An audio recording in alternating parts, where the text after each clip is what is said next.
Hello students, आज हम करेंगे हमारा इश्यू ऑफ शेयर जो फर्स्ट चैप्टर चल रहा है उसका नेक्स्ट पार्ट। हमने पिछले लेक्चर में पढ़ा है इश्यू ऑफ शेयर्स क्या है, कंपनीज क्या है, कंपनी की क्या क्या विशेषताएं हैं, शेयर्स क्या होते हैं, ठीक है, और काइंड्स ऑफ कंपनीज क्या थी। हमने कल जो है लास्ट टॉपिक छोड़ा था, पिछले लेक्चर में हमने लास्ट पॉइंट छोड़ा था टाइप्स ऑफ शेयर्स, ठीक है। अब हम आज वही करेंगे टाइप्स ऑफ शेयर्स। शेयर्स क्या है ये हम लास्ट लेक्चर में कर चुके हैं। अब हम पढ़ेंगे टाइप्स ऑफ शेयर्स के शेयर्स के कितने प्रकार होते हैं। तो शेयर्स जो है वो दो तरह के होते हैं, ठीक है। मेनली हमारा शेयर्स जो है वो दो तरह के होते हैं, preference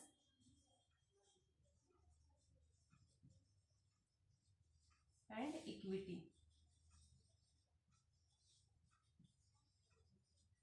preference and equity shares, पूर्वाधिकारी अंश और समता अंश, ठीक है। प्रेफरेंस शेयर्स क्या, जैसे नाम से ही है प्रेफरेंस, हम सुनते हैं ना, जैसे उसको प्रेफरेंस देते हैं हर टीचर, उसको प्रेफरेंस दी गई है, इस बार इस टॉपिक को प्रेफरेंस दी गई है बोर्ड में ज्यादा, इस टॉपिक से क्वेश्चन आते हैं। तो ये वर्ड हम सुनते हैं ना प्रेफरेंस। प्रेफरेंस यानी कि उसको वरीयता दी गई है, उसको पहले दिया गया है, ठीक है, पहले उसको अब की बार चांस दिए गए हैं, पहले उसको मौका दिया गया है। तो ये नाम के हिसाब से ये प्रेफरेंस शेयर भी वैसे ही होते हैं, यानी कि इनमें क्या होता है कि प्रेफरेंस शेयर्स वालों को एक निश्चित रूप से डिविडेंड मिलेगा, ठीक है, इनको एक निश्चित रूप से डिविडेंड मिलेगा। डिविडेंड क्या होता है, देखिए डिविडेंड क्या है कि हमने शेयर्स लगाए हैं, ठीक है, हमने किसी कंपनी में शेयर्स क्या है वो हम लास्ट लेक्चर में पढ़ चुके हैं। जैसे हमने किसी कंपनी में शेयर्स लगाए थे, ठीक है, हजार रुपए के हमने 3 शेयर्स खरीद लिए थे, उनसे कंपनी से 3 शेयर खरीद लिए थे हजार रुपए के, यानी हमने कंपनी को 3000 रुपए दिए थे, ठीक है, और 3 शेयर्स खरीद लिए थे, एक शेयर की कीमत थी 1000 रुपए। तो अब कंपनी क्या करेगी, अब हम किसी व्यक्ति को पैसे देते हैं तो बदले में ऐसे तो नहीं देते, बदले में हमें कुछ लाभ होता हुआ दिखता है तभी तो हम पैसे देते हैं। तो कंपनी अब हमें क्या करेगी, इन 3000 के ऊपर हमें मंथली या एनुअली, ठीक है, मंथली या तो हर महीने देगी कंपनी या फिर हर साल में एक बार हमें क्या देगी, लाभांश, ठीक है। जैसे हम किसी को लोन देते हैं, लोन पर पैसा देते हैं, ठीक है, तो उस लोन पर पैसा देने से हमें क्या मिलता है, ब्याज मिलता है, हमें ब्याज मिलता है ना, हम कहते हैं ना कि हमने ब्याज पर पैसे दे रखे। उसी तरह से अगर हमने किसी कंपनी के शेयर में पैसा लगा रखा है, शेयर्स में पैसा लगा रखा है, तो उन शेयर्स के ऊपर हमें जो कमाई होती है उसको हम लाभांश बोलते हैं, इनकी नाम उसका अलग है, डिविडेंड, लाभांश। जैसे इसको ब्याज बोलते हैं, इसको लाभांश बोल देते हैं, बस अलग से शब्द अलग यूज किए गए हैं, वरना बात तो वही होती है, ठीक है। लाभांश दिया गया, इसको लाभांश हम क्यों कहते हैं, क्योंकि ये जो दिया जाता है ना, ये कंपनी के लाभ में से दिया जाता है, इनकी कंपनी को साल के एंड में जितना भी लाभ होता है उस लाभ का कुछ हिस्सा इन शेयर्स को दे दिया जाता है, ठीक है। क्योंकि अगर किसी ने पैसे लगा रखे हैं, उनको वापस में कुछ पैसा मिलेगा नहीं, कुछ बढ़ के नहीं मिलेगा, तो कौन व्यक्ति पैसा देगा किसी और को, ठीक है। जैसे हमने किसी व्यक्ति को लोन दिया है और हमने उसको 1000 रुपए दिए हैं और वो व्यक्ति कहता है कि 1 साल के बाद मैं आपको 1000 रुपए दे दूंगा, तो हमें क्या फायदा हुआ। अगर वो कहे कि 1 साल के बाद आपको जो है 1200 रुपए में दे दूंगा, तो ठीक है, हमें फायदा हुआ 1 साल में 200 रुपए का।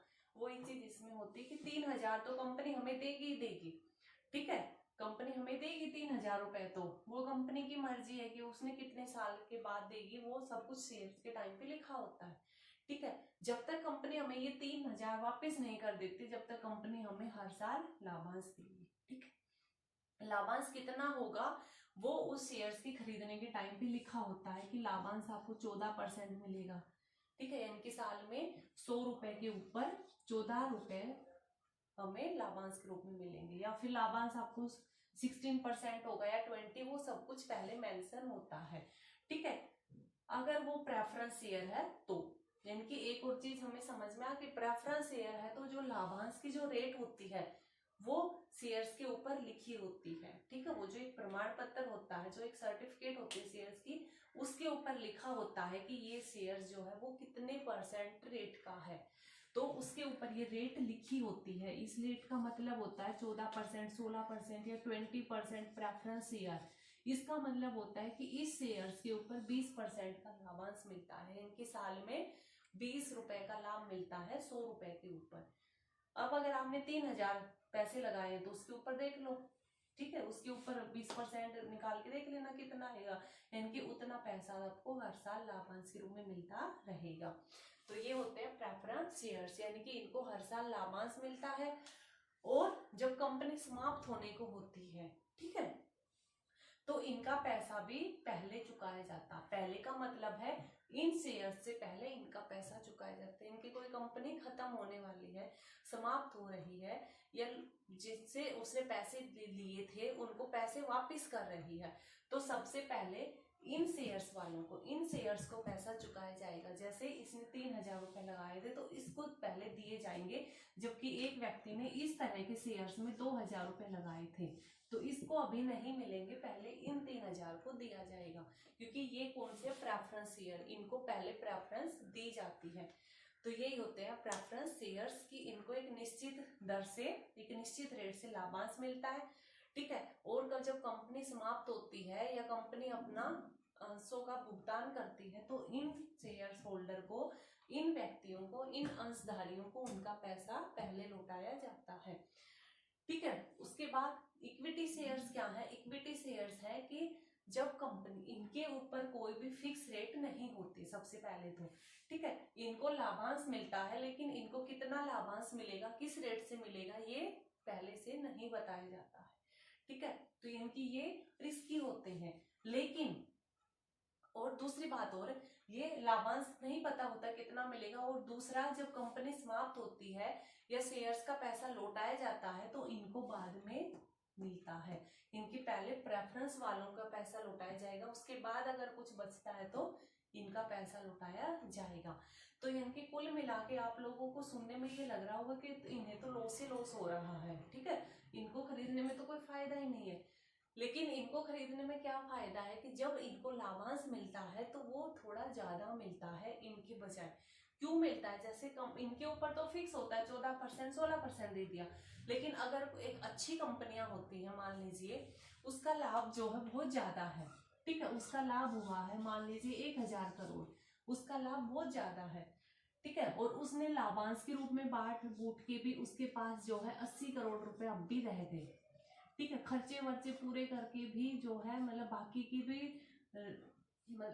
उनको डिबेंचर्स वालों को या फिर क्रेडिटर्स को या फिर जो आउटसाइडर लायबिलिटीज होती है वो पूरा करने के बाद भी मान लीजिए कंपनी के पास, और कुछ रिजर्व में भेजने के बाद भी उसके पास 50 करोड़ रह गए, तो अब ये 50 करोड़ किस में बटेंगे? इक्विटी वाले शेयर्स में। जिन्होंने इक्विटी में पैसे लगा रखे थे उनको मिलेगा ये सारा का सारा लाभ, ठीक है। तो यानी कि इनको जो लाभांश मिलता है, जो डिविडेंड मिलता है वो इनसे ज्यादा होता है। लेकिन क्योंकि ये रिस्क में भी होते हैं, अगर लाभ के बजाय कंपनी को लॉस हुए, किसी साल अगर लॉस हो जाए तो इन्हें तो मिलेगा ही मिलेगा, क्योंकि इनका तो फिक्स है, लिख रखा है, ठीक है। लेकिन इन्हें जिस साल लॉस हुआ है उस साल इन्हें कुछ नहीं मिलेगा, तो इनके अपने लॉस भी हैं। तो कहा भी जाता है ना बिजनेस में कि जो जितना ज्यादा रिस्क उठाता है उसको उतना ज्यादा प्रॉफिट होता है। तो ये रिस्क ज्यादा उठाते हैं तो इनको लाभांश भी ज्यादा मिलता है, ठीक है। तो ये होते हैं प्रेफरेंस और ये होते हैं इक्विटी। अब इक्विटी का तो कोई टाइप्स नहीं है, एक ही तरह के होते हैं। अब हमारी बात आती है types of preference share. Preference shares के आगे सब टाइप्स और होते हैं, तो अब हम उनकी बात करते हैं। तो अगर प्रेफरेंस शेयर्स की टाइप्स की बात करूं तो सबसे पहला है हमारा नॉन कोम्युलेटिव प्रेफरेंस शेयर। इसमें क्या होता है नॉन कोम्युलेटिव प्रेफरेंस शेयर में, ठीक है, सबसे पहला नॉन से पहले मैं आपको कोम्युलेटिव प्रेफरेंस शेयर बता देती हूँ, ठीक है। कोम्युलेटिव प्रेफरेंस शेयर्स, ठीक है, संचय, कोम्युलेटिव यानी कि संचय, ठीक है, यानी कि ये संचय होते रहते हैं।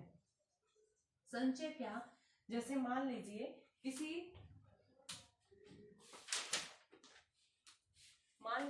किसी शेयर्स को, ठीक है, प्रेफरेंस तरह का एक शेयर्स था 8% प्रेफरेंस शेयर्स, इनकी 8% का प्रेफरेंस शेयर्स था जो हमने 2016 में खरीदा था। ठीक है, इनकी 2016 के एंड में हमें अपने इन शेयर्स के ऊपर 8% का लाभांश मिलेगा। ठीक है, मिलना चाहिए, लेकिन कंपनी को इस साल लॉस हो गया। ठीक है, कंपनी हमें लाभांश नहीं दे पाई, तो कोई बात नहीं, क्योंकि इसका नाम क्या है, ये है कॉम्युलेटिव प्रेफरेंस शेयर, इनकी संचय। जिस साल हमें लाभ नहीं मिलता उस साल का लाभ संचय होता रहता है। ठीक है, संचित होता रहता है, इकट्ठा होता रहता।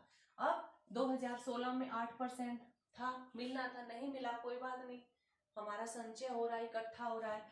17 में फिर हमें 8% मिलना था, लेकिन मिला नहीं, कंपनी को इस साल फिर लॉस हो गया, कोई बात नहीं, हमारा इकट्ठा हो रहा है।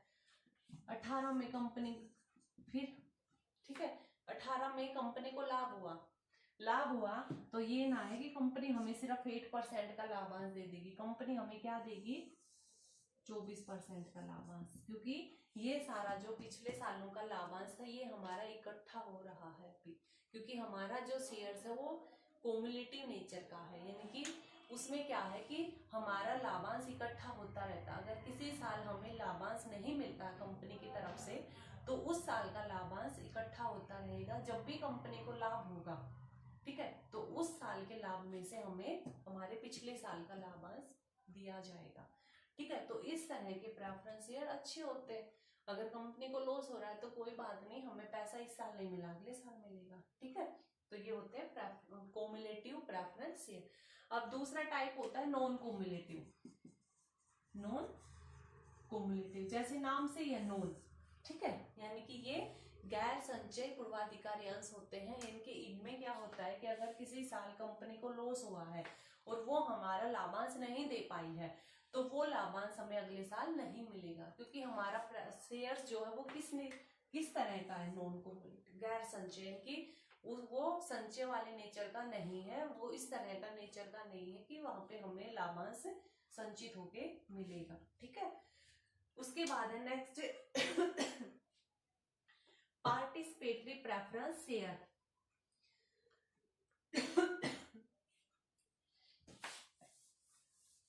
नेक्स्ट है हमारा participatory preference shares, third.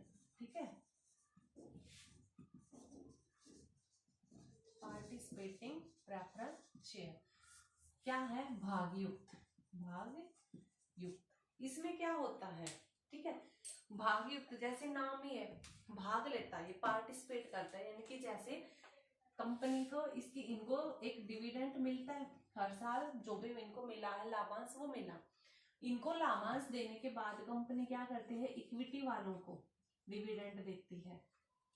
Equity वालों को डिविडेंड देने के बाद, इक्विटी वालों को लाभांश देने के बाद भी अगर कंपनी को कोई प्रॉफिट बच जाता है, ठीक है, तो उस बचे हुए प्रॉफिट में ये इनको भी कुछ एक हिस्सा मिलता है। ठीक है, कि उस बचे हुए हिस्से में ये लोग कुछ एक हिस्सा लेते हैं।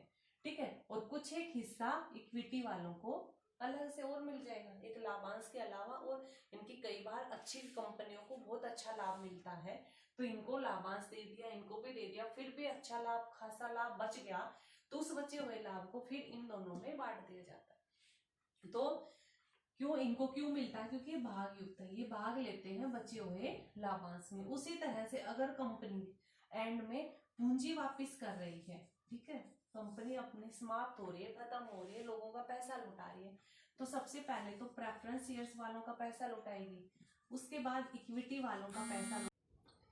देखिए उसी तरह से जो है डिविडेंड, मतलब ये प्रॉफिट लौटाया जाएगा। उसी तरह से जब एंड में कंपनी पूंजी लौटाती है तो सबसे पहले प्रेफरेंस वालों की पूंजी लौटाई जाएगी, उसके बाद इक्विटी वालों का पैसा लौटाया जाएगा, और उसके बाद भी कंपनी के पास अगर कोई बैलेंस बचता है तो उस बचे हुए बैलेंस में भी ये वाले जो शेयर होल्डर है ये भाग लेंगे, वहां से भी इनको कुछ पैसा दिया जाएगा। तो ये होते हैं पार्टिसिपेटिंग प्रेफरेंस शेयर। उसके अलावा नेक्स्ट होता है नॉन पार्टिसिपेटिंग, यानी कि वो कि इन लोगों को बचे हुए लाभ में कुछ भी हिस्सा नहीं दिया जाता है, यानी कि इनको सिर्फ लाभांश दिया जाएगा अगर कंपनी के पास इक्विटी वालों को लाभांश देने के बाद भी कुछ लाभ बचता है तो उसमें ये लोग भाग नहीं ले सकते, इन लोगों को एक्स्ट्रा वहां से कुछ पैसा नहीं मिलेगा, क्योंकि नाम ही है नॉन पार्टिसिपेटरी। ठीक है, तो ये थे प्रेफरेंस के टाइप्स, पार्टिसिपेटिंग और नॉन पार्टिसिपेटिंग। उसके बाद है नेक्स्ट रिडीमेबल।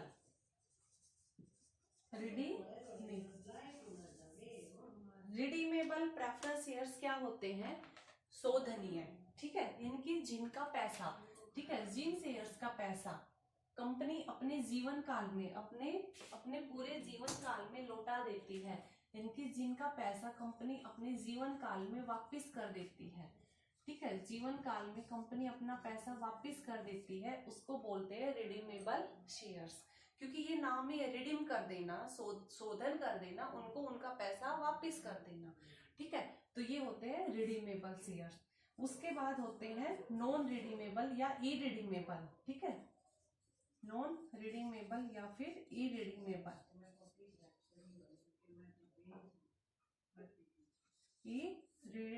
रिडीमेबल,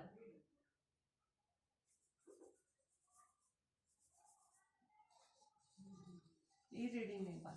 ठीक है, इसमें क्या होता है कि ये कंपनी के जीवन काल में, जब तक कंपनी है तब तक इनका पैसा वापस से नहीं किया जाता है। जब कंपनी समाप्त हो जाएगी उसी टाइम पे इनका पैसा लौटाया जाएगा।